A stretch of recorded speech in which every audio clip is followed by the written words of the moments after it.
A biologia conceitua os seres vivos como seres que possuem basicamente material genético, estrutura celular e capacidade de reprodução. É um conceito aparentemente muito simples, porém existe uma incógnita nessa história: os vírus.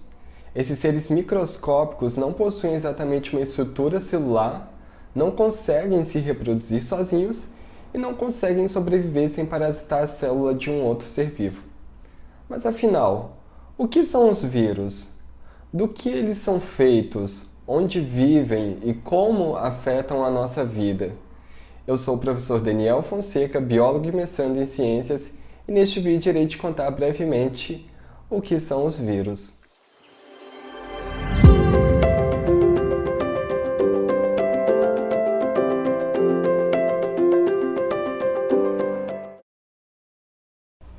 A biologia, ciência que estuda os seres vivos, define algumas características que são comuns aos seres vivos considerados como vivos.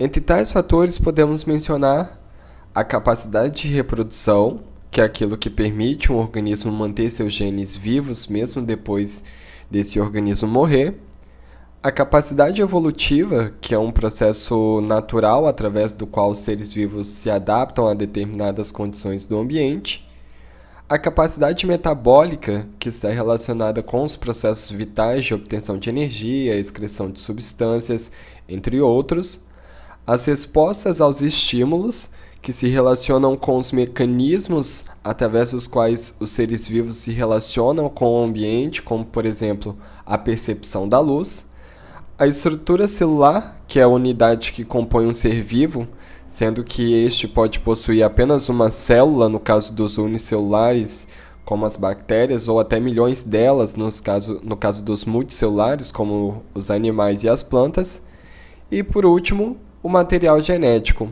que é considerado como o fator mais importante para a vida. Usando esses critérios, poderíamos dizer, por exemplo, que uma rocha não é um ser vivo, porque ela não possui nenhum dos fatores mencionados. Também podemos dizer que os animais, como nós, os seres humanos, somos seres vivos, pois possuímos todos os critérios mencionados. Mas nessa história toda temos um problema: os vírus. Esses seres que são considerados micro-organismos por conta de seu tamanho muito diminuto, possuem alguns dos critérios, mas não todos. Entender esse dilema do vírus ser ou não ser um ser vivo é a primeira coisa que você precisa saber sobre eles. Os vírus não possuem estrutura celular completa. Eles são feitos basicamente por uma capa de proteínas que protege seu interior, que é onde se encontra o material genético. Entretanto, apesar de não possuir uma célula de verdade, eles conseguem se reproduzir e replicar seu material genético. Entretanto, mais uma vez, ele não consegue fazer isso sozinho. Ele precisa necessariamente do metabolismo de uma outra célula para conseguir desempenhar seus processos vitais. Como podemos observar, existem fatores que classificam os vírus de uma forma e fatores que dão outra classificação. Mas como esse é um debate ainda não finalizado, vamos ver o que mais podemos saber sobre esses seres. Aqui nós temos a representação de um vírus muito conhecido, o bacteriófago. Esse vírus possui algumas estruturas: um capsídeo, composta por uma cápsula onde fica armazenado material genético, uma cauda feita de filamentos de proteína e fibras também feitas de proteínas. Essas estruturas vão ser comuns à maioria dos vírus. Nessa outra representação, podemos ver novamente o capsídeo, o material genético, e vemos também a presença de um envelope que protege o interior e glicoproteínas, estruturas que auxiliam o vírus no reconhecimento do ambiente. Aqui eu destaquei alguns dos principais vírus que causam problemas de saúde em nós, os seres humanos. O primeiro é o HIV, que é um dos maiores problemas de saúde da atualidade.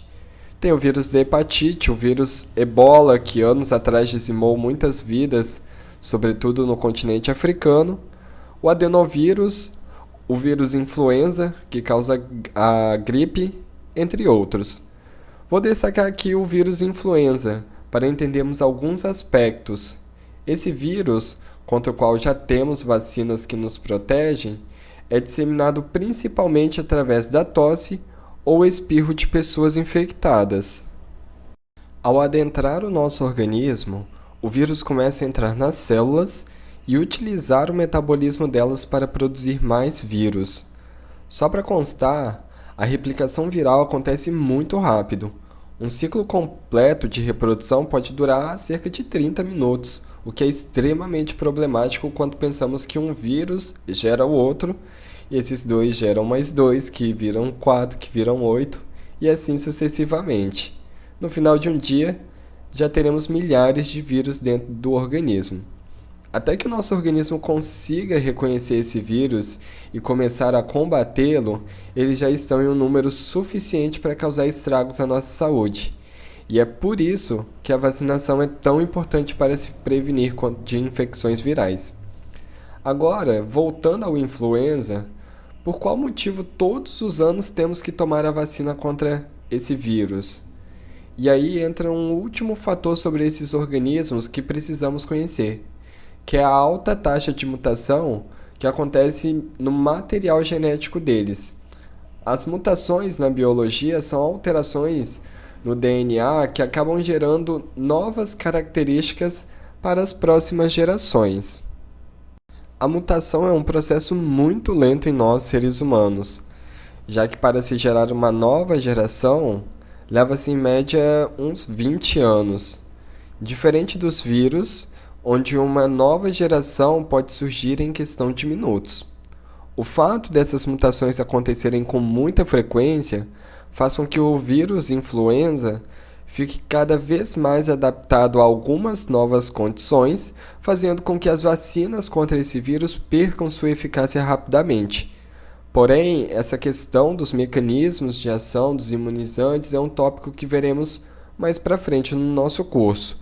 Por enquanto, precisamos saber que os vírus são uma incógnita para a biologia, que estão presentes em todos os ambientes, que podem ser transmitidos de diversas formas, principalmente pelo ar, que causam muitas doenças e que conseguem se adaptar muito rápido ao ambiente.